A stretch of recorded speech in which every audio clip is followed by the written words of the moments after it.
안녕하세요. 오늘도 사연 살롱을 찾아주셔서 감사합니다. 저는 경기도 고양시에 사는 30대 초반의 여성이에요. 지금은 시아버지 댁과 가까운 곳에서 혼자 살고 있고요. 결혼 1년 6개월 만에 혼자가 되었는데 돌싱 아닌 돌싱이랄까요? 남편과는 이혼이 아닌 사별로 헤어지게 됐어요. 남편을 보내면서 무슨 일이 있었길래 사연을 보냈을까 궁금하실 것 같아요. 여전히 먼저 가버린 남편을 생각하면 눈물부터 나오고 보고 싶은데 그래도 이렇게 되짚어보는 데에는 꼭 들려드리고 싶은 이야기가 있기 때문이에요. 바로 시아버지에 대한 건데요. 혹시 저처럼 남편과 사별하신 분들은 시댁과 어떻게 지내시는지 궁금하네요. 저 같은 경우가 또 있을까 싶어서요. 그러면 저와 남편 그리고 시아버지 사이에 어떤 일이 있었는지 지금부터 이야기해 볼게요. 저는 남편과 꽤 오래 알고 지낸 사이였어요. 대학 1학년 때 남편은 복학하고도 4학년 졸업반이었으니 저랑 4살 차이가 났죠.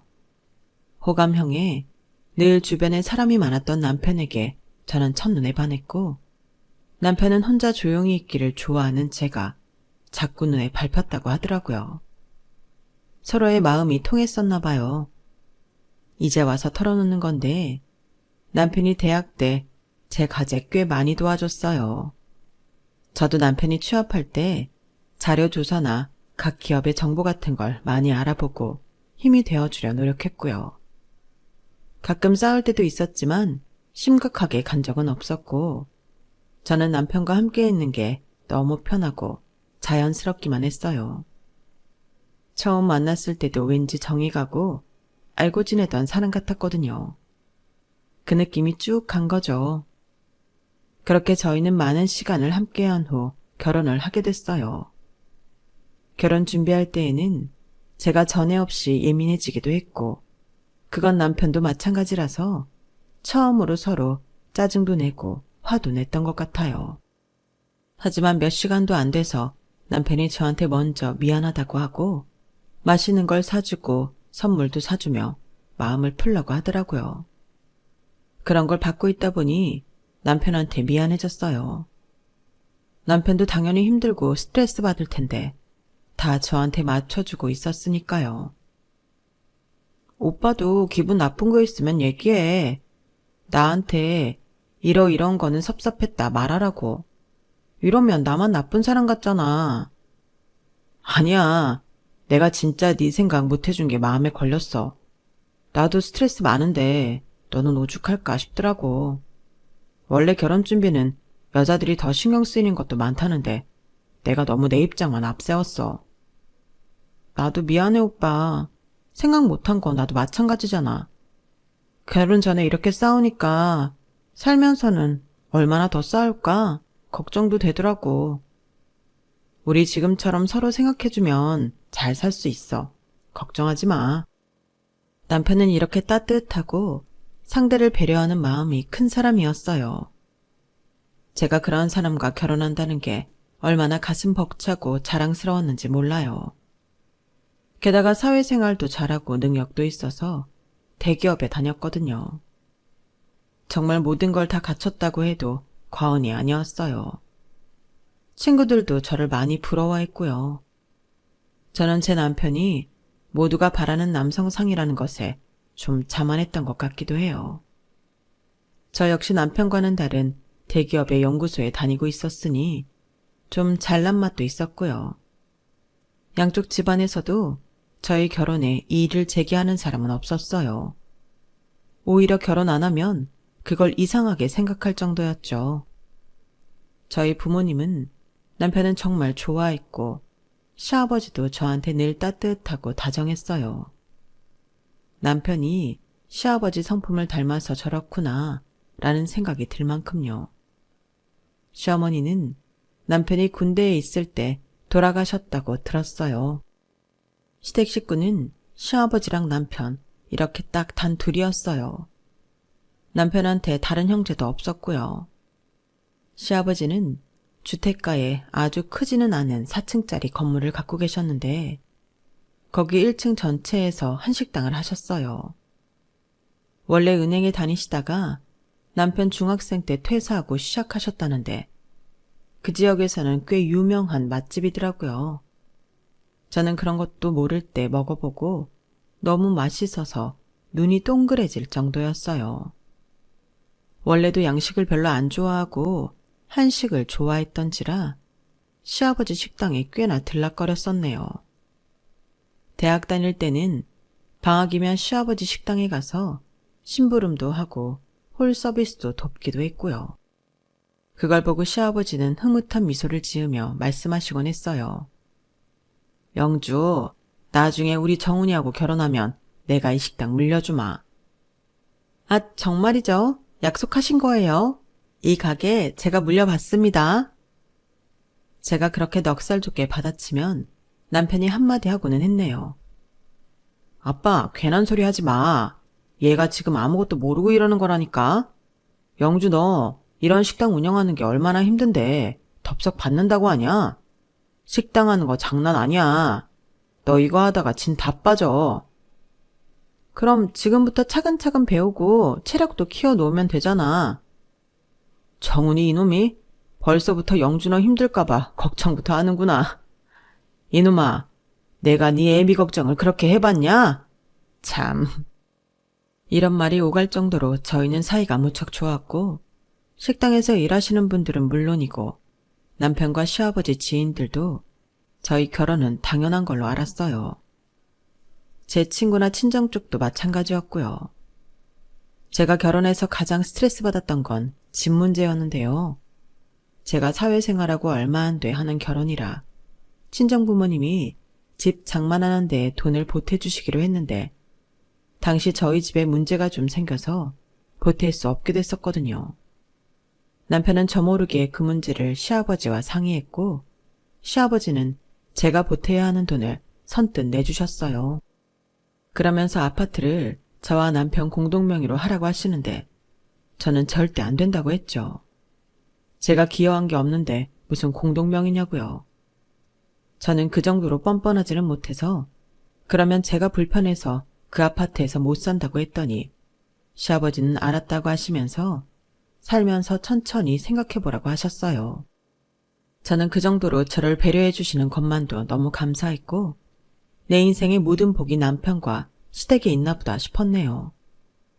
친정 부모님은 감사 표시로 시아버지한테 선물도 하시고 성의 표시를 하셨어요. 그럼에도 시아버지는 마음 쓰지 말라며 이제 제가 당신 자식도 된다며 마음 편히 갖도록 많은 애를 쓰셨네요. 그렇게 모두의 축복과 도움을 받으며 결혼 준비를 이어갔고 저는 정말 아주 순탄하게 결혼하게 되리라 의심치 않았어요. 이미 결혼 날짜도 잡았고 예식장 예약도 했고 신혼여행 준비까지 거의 모든 걸 마친 상태였는데요. 불행은 갑작스럽게 다가온다고 하죠. 제 경우가 정말 그랬어요. 결혼식 한 달 전 남편은 갑자기 병원에 입원을 하게 됐어요. 처음에는 너무 야근을 많이 하고 몸을 혹사해서 지쳐서 그런가 보다 하고 찾아간 병원이었는데 검사 결과가 너무 심각했죠. 신부전에 췌장염까지 그리고 그로 인해 협심증까지 발병한 상태였어요. 신장 같은 경우는 이식을 받으면 되는 거 아니냐고 제가 의사한테 물었는데 의사는 별 말을 못하더라고요.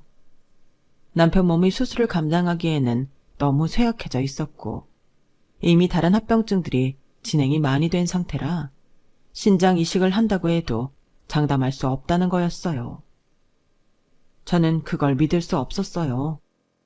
얼마 전까지 멀쩡한 사람한테 이런 많은 병이 있다고? 아니야, 말도 안 돼. 여기서 뭐 잘못한 거야. 다른 병원 가자. 병원 오진율이 50%라는 말도 있잖아, 오빠. 그냥 피곤하고 몸이 지쳤던 거고 다른 증상 없었잖아. 그렇게 제가 우겨서 남편과 다른 대학병원을 가보고 또 다른 대형 병원을 가보았는데 결과는 다 같았어요. 오히려 더 심각하게 보는 것도 있었고요. 갑자기 앞이 캄캄해지는 기분이 들었어요. 사랑하는 사람이 이렇게 아플 때까지 아무것도 몰랐다니 제 자신이 너무 싫어지더라고요. 처음에는 눈물밖에 안 났어요. 친정 부모님은 남편이 안타까워 어쩔 줄 몰랐고 시아버지는 정말이지 혼이 나간 표정으로 계시더라고요. 겨우 움직이시는 것 같았어요. 그도 그럴 게 아내 먼저 보내고 서로 의지하며 여기까지 왔는데 그런 아들이 결혼 앞두고 저런 중병에 걸려있다는 게 얼마나 기가 막혔겠어요. 병원에서는 남편한테 언제 위중한 일이 닥쳐도 이상하지 않다고 하더군요. 하지만 저는 제가 옆에서 잘 케어하면 그런 일은 생기지 않을 거고 오히려 기적이 일어날지도 모른다고 생각했어요. 그러니 결혼도 당연히 예정대로 하는 거였죠. 더한 병을 갖고도 계속 사는 사람들도 있는데 아직 젊은 나이에 뭘 못 이기랴 싶었어요. 하지만 남편의 생각은 달랐어요. 세 번째 병원에서 진단을 받고는 마음을 먹었다고 하더라고요. 우리 헤어져. 네 인생 이렇게 젊을 때 내 병 권하는데 시간 다 쏟게 할 수는 없어. 나 언제 어떻게 될지 모른다잖아. 그런데 결혼하자고 하는 건 내가 진짜 미친놈이지. 헤어지자. 아니, 난 그렇게 못해. 나 오빠랑 결혼할 거야. 병 권하는데 시간 쏟는 게 뭐가 어때서? 그게 오빠인데. 오빠잖아. 오빠 인생이 내 인생이고 내 인생이 오빠 인생 아니었어? 내가 그랬으면 오빠는 나랑 결혼 안 한다고 파혼하자고 해? 아니지? 제 말에 남편은 입을 다물었어요. 남편은 당연히 제 옆에 남아서 끝까지 있을 사람이었으니까요. 저도 그걸 알고 있었고요. 그러니 제 말에 대답을 못하는 거였죠. 오빠, 건강해질 수 있어. 왜 미리 안 좋은 생각만 하고 헤어지자는 말을 해? 나는 못해. 요즘은 웬만한 암도 생존율 다 높아졌잖아. 근데 뭐가 무서워? 오빠 몸 좀 좋아지면 신장 이식도 생각해 볼 수 있지 않겠어? 왜 우리 미래를 이렇게 쉽게 놓아버리려고 해? 나랑 같이 해. 우리 같이 이겨보자고. 우리가 너무 잘 맞고 잘 지내니까 누가 시샘해서 이런 장애물을 갖다 놨나 봐.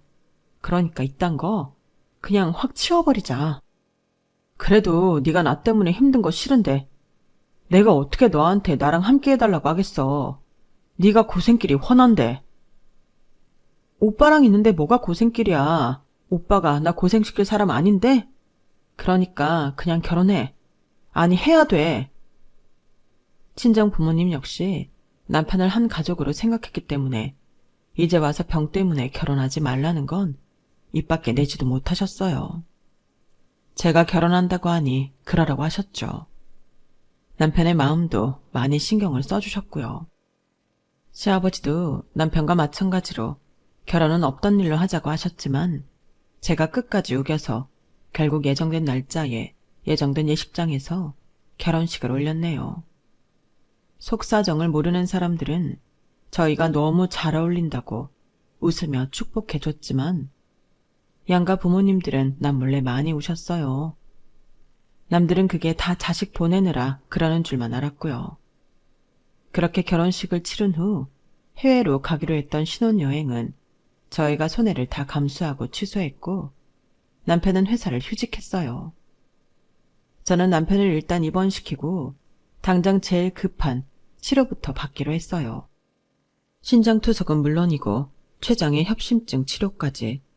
너무나 남편이 견뎌야 할 고통이 많았네요. 저는 남편한테 잘 관리하면서 살아보자고 했어요. 남편은 일단 급한 치료들부터 받고 퇴원을 한 후 정기적 투석을 받았고 다른 치료약들도 먹었어요. 그 외에 저희 부부도 다른 부부들이나 마찬가지의 삶을 살았죠. 멀리 여행은 가지 못해도 양쪽 부모님 댁도 들르고 가까운 교회로 자주 나가서 지냈고요. 그러다가 아예 제가 지방 공기 좋은 데로 이사 가자고 했더니 남편이 극구 반대를 했어요. 너 네 일은 안 해? 네 일 좋아하잖아. 네가 그런 것까지 포기하면 나는 내가 너무 싫어질 것 같아. 그러지 마. 어쩔 수 없이 저는 지방으로의 이사는 포기하고 남편의 병간호를 위해 끊임없이 노력했어요. 그건 친정 부모님도 시아버지도 마찬가지였고요.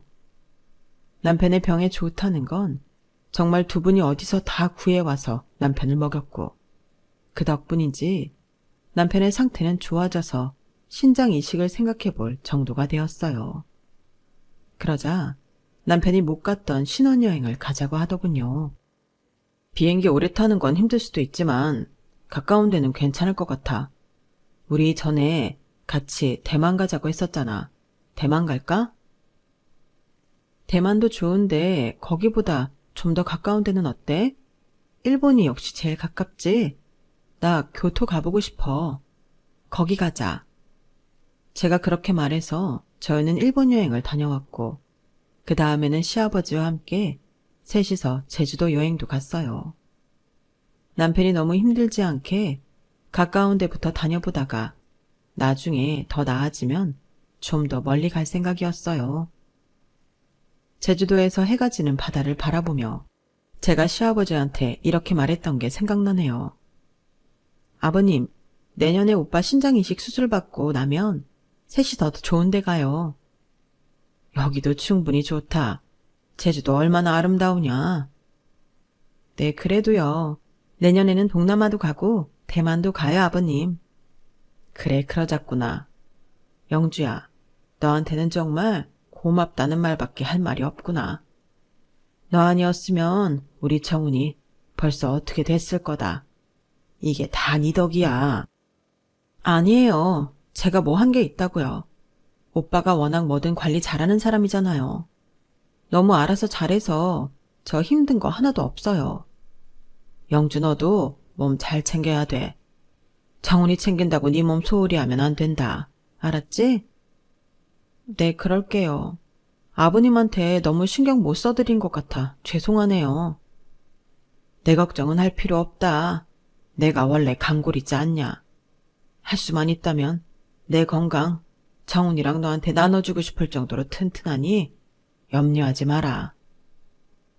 그렇게 좋은 시간을 보냈던 게 여전히 추억으로 남네요. 아버지는 남편도 남편이지만 제가 어떻게 될까봐 꽤 걱정을 해주셨어요. 남편뿐 아니라 제 보약도 챙겨주시고 저희 반찬까지 주방에 부탁해서 만들어주셨거든요. 그렇게 저는 남편이 순탄하게 치료가 되고 신장 이식도 받을 수 있을 거라 믿고 있었어요. 하지만 너무 갑작스럽게 남편의 상태가 안 좋아지더니 결국 남편은 협심증 때문에 세상을 떠나고 말았어요. 정말 남편하고 이별의 말을 나눌 시간도 없이 남편은 갑자기 저 세상으로 가버렸어요. 협심증이 좋아지고 있다고만 믿고 있었는데 그게 아니었나 봐요. 남편은 자기가 그렇게 가버릴 줄 알았던 건지 그즈음 한 2주를 아주 평온하게 잘 지냈어요. 친정에도 다녀왔고 시아버지 식당에도 갔었고요. 너무 잘 지내서 정말 마음을 턱 놓고 있었거든요. 그런데 남편이 그렇게 가기 며칠 전 새벽에 이상한 일이 있긴 했어요. 새벽에 남편이 옆에 없어서 거실에 나갔더니 불을 다 켜놓고 남편이 소파에 앉아서 집을 천천히 둘러보고 있더라고요. 그때 남편의 눈빛이 잊혀지지를 않아요. 뭔가 감정이 가득 찼던 그 눈빛이요. 남편은 저를 보더니 웃으며 말했어요. 그냥 이 모든 게 다 신기하기만 하고 지금 이 순간이 소중하다는 생각이 들었어. 다 하나하나 눈에 잘 담아두고 싶어. 어쩌면 남편은 자기가 그 누구와도 인사하지 못하고 가버릴 걸 알았을지도 모르겠어요. 남편은 아무도 없을 때 방에서 쓰러져서 그렇게 세상을 떠났네요. 저는 장래 내내 울기만 했고 뭐가 어떻게 지나갔는지 기억도 잘 나지 않아요. 시아버지는 결국 몸져 누우셨고 저는 제정신이 아니었죠. 그런 저와 시아버지를 챙긴 건 친정 식구들이었어요.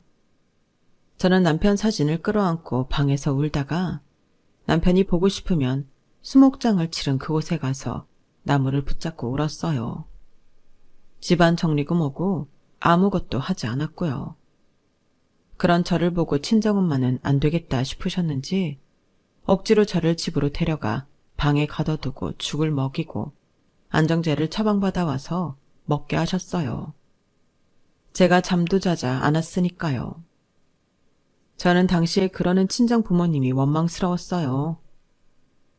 나 오빠 아직 못 보냈어. 그런데 억지로 이렇게 자라고 하면 어떡해? 오빠가 저렇게 가버렸는데 내가 어떻게 잠을 자? 나 못 자. 야, 이거사.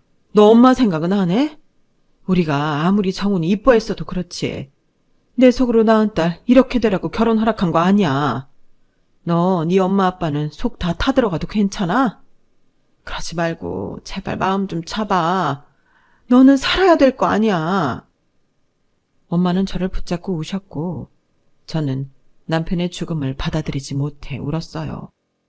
저는 남편의 물건을 정리하려고 하는 친정 식구들에게 화를 내고 아무것도 손대지 못하게 했어요. 집으로 돌아온 저는 현관 비밀번호까지 바꿔버리고 아무도 들어오지 못하게 했어요. 일단 제가 남편의 죽음이 납득되어야 했고 그래야 다른 것도 정리할 수 있을 것 같았거든요. 하지만 시간이 갈수록 남편이 그리워져만 갔고 남편의 물건들을 보며 저는 겨우 하루하루 잠이 들 수 있었어요.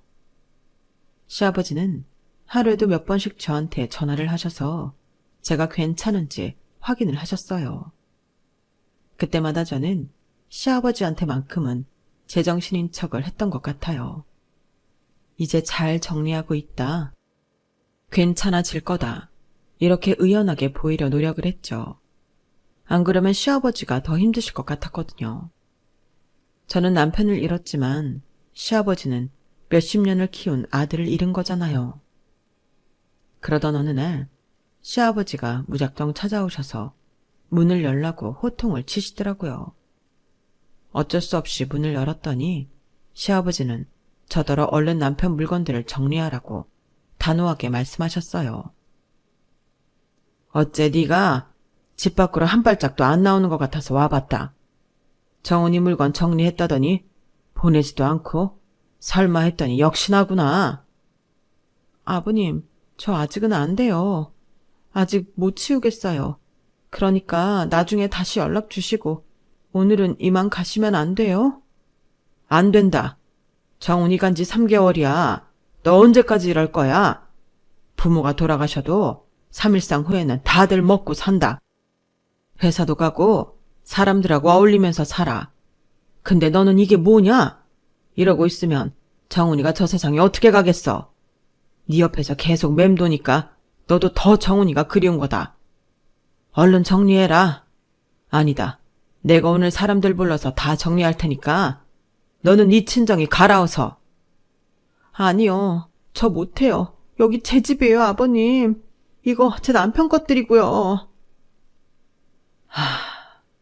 내가 진짜 내 속마음 얘기 안 하려고 했는데 어쩔 수가 없구나. 나 진짜 너네 결혼시킨 거 후회한다. 내가 자주 잘 보는 유명한 사람 아는데 그 사람이 그러더라. 너랑 상성이 안 맞아서 정훈이가 그런 병도 걸리고 먼저 간 거라고. 내가 요즘 같은 세상에 그런 말이 어딨냐 했는데 그 말이 맞았던 것 같다. 근데 네가 그렇게 죽은 내 아들까지 안 놔주고 있으니 내 아들이 어디 편히 저 세상을 가겠냐? 네가 정훈이 잡아먹은 거라고. 저는 시아버지 말씀에 너무 큰 충격을 받았어요.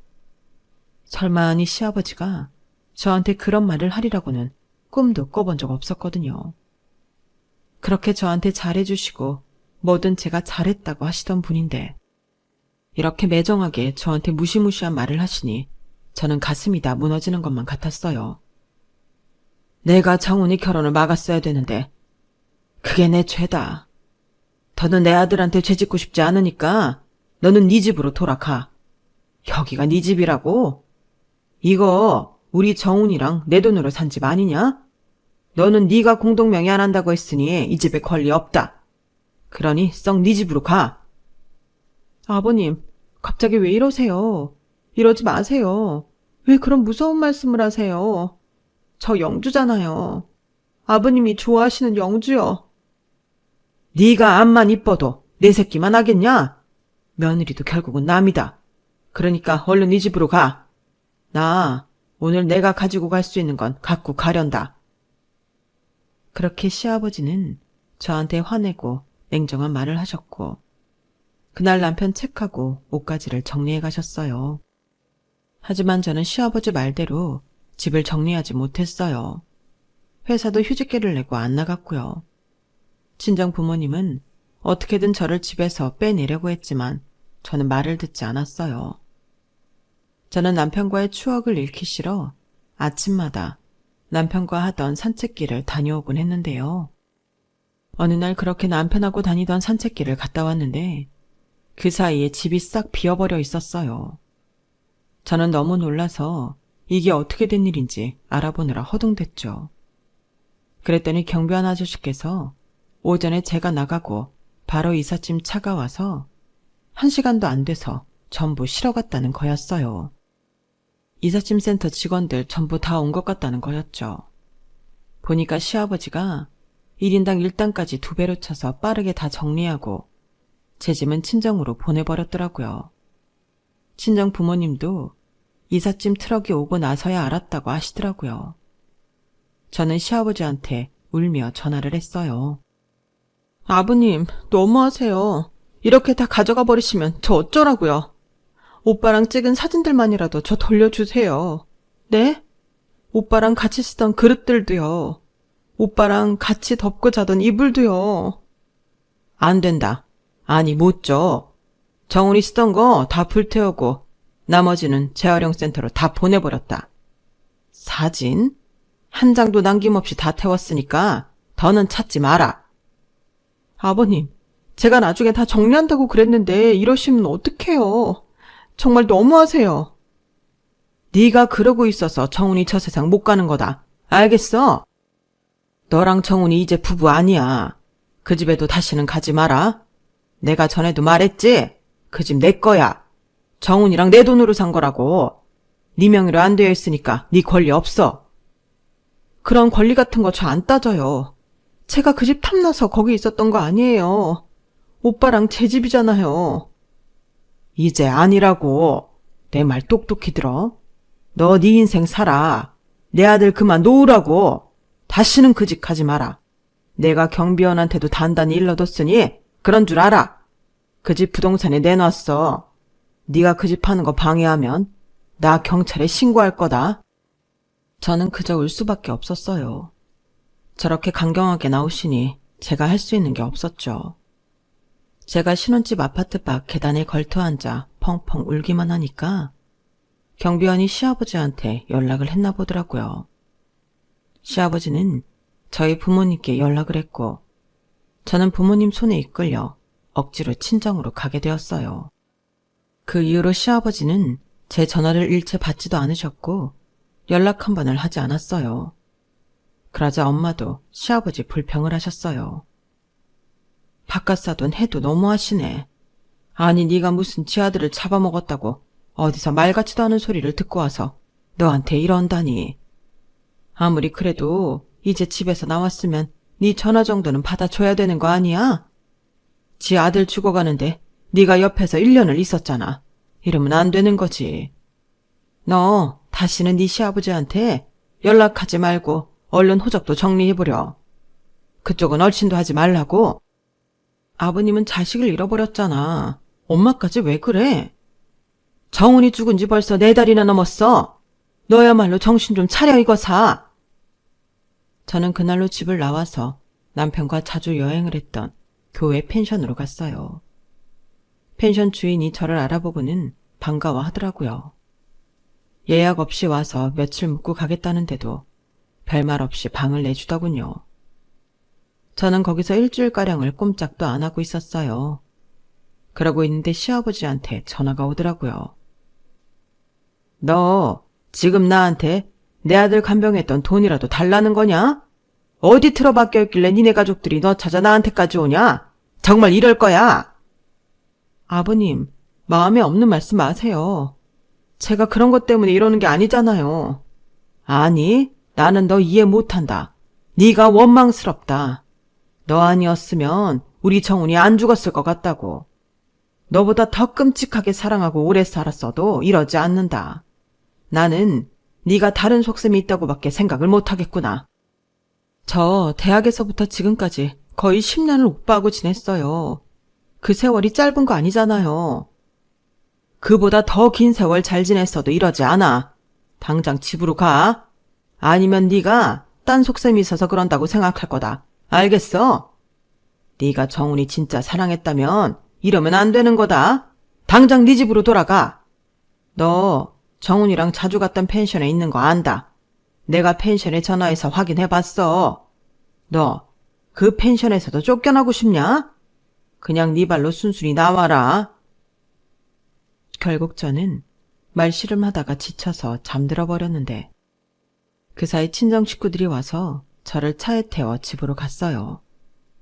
친정 부모님은 그런 저를 보고 어쩔 줄 모르고 애를 태우셨고 그러다가 엄마가 피로가 쌓여 잠깐 실신하는 일이 생겼어요.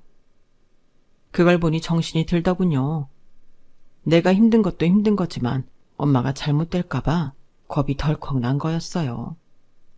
엄마는 링거를 맞으며 제 손을 잡고 우셨어요. 영주야, 제발 네 인생 살자. 이제 새 출발하자. 엄마도 너무 힘들어. 저는 울면서 알겠다고 했고 다시 직장으로 복귀를 했네요. 그러면서 남편을 잊기 위해 바리스타 자격증을 땄어요. 베이킹도 배우러 다녔고요. 뭐라도 해야지. 안 그러면 남편 생각이 났거든요. 그리고 친정 부모님과 함께 여행도 다녔어요. 생각해보니 제가 오빠만 신경 쓰느라 친정 부모님한테 잘해드리지를 못했더라고요.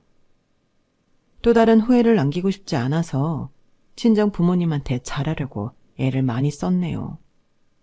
그러면서 생각날 때마다 시아버지께 문자를 남겼지만 시아버지는 단 한 번도 제게 답을 하지 않으셨어요. 정말 독하게 저를 끊어내시는 것 같더군요. 정말 제가 남편을 잡아먹었다고 생각하는 것 같아 섭섭하고 마음이 아팠어요. 그렇게 시간이 지나고 나니 차츰 저도 원래대로 돌아왔고 생활에 의욕도 생기더군요. 신기할 정도로요. 남편 없이 다시는 아무것도 못할 줄 알았는데 사람은 살면 어떻게든 또 사라지더라고요. 남편에 대해서도 아련하고 아픔도 있었지만 아주 좋은 추억으로 남겨지고 있었어요. 하지만 시아버지에 대한 섭섭함은 여전했어요. 그렇게 저한테 잘해주시더니 자기 아들 잡아먹었다고 호령을 하던 게 잊혀지지 않았거든요. 그렇게 시간이 지나고 시아버지에 대해서도 모든 기대를 놓아버렸을 즈음 느닷없이 시아버지 문자를 받았어요. 한번 보자는 거였어요. 저는 싫다고 할까 하다가 일단 뵙기로 했죠. 아무리 저한테 모진 말을 했다고 해도 사랑하는 제 남편의 아버지이고 그 전까지는 정말 저를 딸처럼 아껴주시던 분이었으니 한번 인사는 드리는 게 예의겠다 싶었어요. 그렇게 저는 오랜만에 시아버지 댁을 방문하게 됐는데 시아버지는 그새 바싹 늙어서 또래보다도 훨씬 나이가 많아 보이더라고요. 그걸 보고야 깨달았어요. 자식을 보낸 슬픔을 제가 느끼는 건 비교할 수 없다고요. 게다가 시아버지가 전부 처분하고 불태웠다던 남편의 옷가지며 이불 그리고 물건들이 전부 그대로 남편이 쓰던 방에 있더라고요. 그걸 보고 눈물이 울컥 치솟는데 시아버지는 저더러 소파에 앉으라고 하셨어요. 그리고는 서류 봉투를 제게 건네시더군요.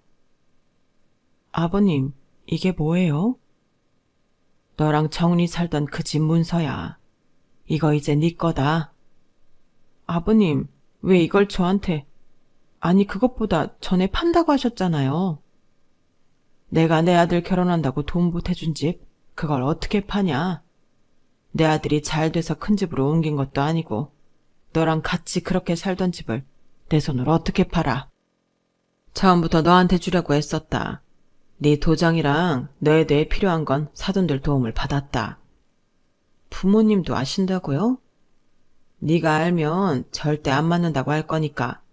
이건 내 마음이니까 제발 내 뜻대로 할 수 있게 해달라고 부탁드렸다. 그동안 너한테 못할 말한 거 미안하다. 네 연락도 일부러 안 받은 거야. 너 그대로 두면 안 될 것 같아서. 너는 너대로 살아야 되는데 아주 사람이 못 쓰게 될 것 같다구나. 저와 남편이 살던 아파트는 제 이름으로 되어 있었어요. 시아버지가 명의 이전까지 마치신 거였죠. 저는 너무 놀라서 아무 말도 할 수 없었어요. 게다가 친정 부모님도 알고 계셨다니 이게 무슨 일인가 싶더라고요. 너 그대로 두다가는 너까지 어떻게 될 것 같았다.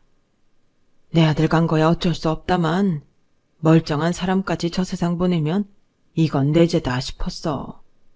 너 잘못될까봐 너무 걱정이 돼서 결국 내가 못된 말까지 했다. 안 그러면 네가 정훈이를 못 놓을 것 같더구나. 네가 나쁜 사람 되는 게 낫겠다 싶어 굳게 마음먹었지. 나도 정말 힘들었다. 안 그러셔도 되는데 왜 그렇게까지 하셨어요? 걱정 끼쳐서 죄송했어요. 제가 아버님 마음은 미처 몰랐어요. 저도 저대로 살았을 텐데 아버님 힘들게만 했네요. 아니야. 영주 너는 또 네 인생 살아야지.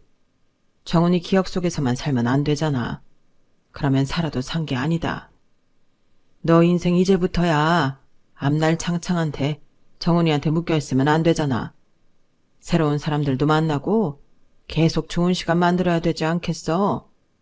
나야 얼마 안 있어 아들 만나러 갈 늙은이지만 너는 아니잖아. 이제는 네가 전처럼 돌아온 것 같다길래 내가 너한테 연락을 한 거다. 내가 바깥 사돈하고 연락은 했었다. 아버님, 이 집 제가 못 받아요. 어떻게 받아요? 전에 말씀드렸던 대로 저 그 집에 권리 없어요. 제가 아버님 모시고 여기서 살면 안 돼요? 그런 말 마라. 왜 남의 집 귀한 딸이 여기 와서 늙은이 시중 들며 사냐? 네가 정훈이한테 쏟은 애정 그게 너무 고마웠다. 끝까지 내 아들 지켜줘서 고마웠어. 그래서 주는 거다. 나는 정말 네가 앞으로 잘 되기를 바란다. 다른 건 없으니까 가끔 연락이나 하면서 살자. 시아버지는 제 앞날을 위해 일부러 모진 말씀과 행동을 했던 거였어요. 제가 못 받겠다고 하니 서류를 제 손에 쥐어주시며 정말 잘 살았으면 좋겠다고 하는데 저는 진짜 우는 것밖에 할 수 있는 게 없었어요. 아버님 말씀대로 잘 살게요. 제 연락만 받아주세요. 저한테 차갑게만 대하지 말아주세요. 물론이다. 내가 왜 너한테 냉정하게 굴겠냐. 그래서야 저 세상 가서 정훈이한테 혼나지 않겠어? 그렇게 시아버지도 눈물을 보였어요. 저는 그 집을 받고 한동안 고민했어요. 그대로 처분하는 거는 저도 안 되겠더라고요. 그래서 전세를 놓고 저는 시아버지와 가까운 곳으로 가서 살기로 했어요. 친정집과도 대중교통으로 20분 거리여서 부모님도 그러라고 하셨어요. 한때 시아버지의 진심을 모르고 원망하고 섭섭했던 게 너무 죄송스럽더라고요. 시아버지는 자식을 먼저 보내시고서도 제 걱정까지 하셨던 건데 말이죠. 그 생각을 하니 또 눈물이 나더라고요. 제가 사별한 분들이 시댁과는 어떻게 지내는지 궁금하다고 했잖아요. 저 같은 경우가 또 있으신지 알고 싶었어요. 저는 제 인생 열심히 잘 살 거지만 먼저 간 남편과 시아버지는 죽을 때까지 마음에 품을 것 같아요. 잊혀지는 날은 없을 거라고 생각해요. 저는 시아버지와 연락도 자주 하고 가끔 식당에 가서 일도 도우며 남편이 죽기 전처럼 지내고 있어요. 시아버지는 남편이 죽은 후 한동안 식당을 넘기는 걸 고민하셨지만 결국 할 수 있는 날까지 하기로 하셨대요. 제가 가서 덥석이를 도와도 아무 말 없이 웃기만 하세요. 저는 아직은 다른 사람을 만날 생각이 없어요. 언젠가는 그런 날이 올 수도 있겠지만 지금은 제 삶에 충실하고 시아버지와 그리고 친정 부모님과 좋은 시간을 더 많이 보내려고 해요. 오늘 이렇게 저의 일을 글로 정리하다 보니 좀 더 마음이 홀가분해지는 기분도 드네요. 그럼 지금까지 제 이야기 들어주셔서 감사해요. 다들 꼭 건강하시고 행복하세요. 여러분, 사연 댓글에 응원과 현명한 조언 부탁드려요. 좋아요와 구독은 저에게 큰 힘이 됩니다. 오늘도 좋은 일 가득하세요.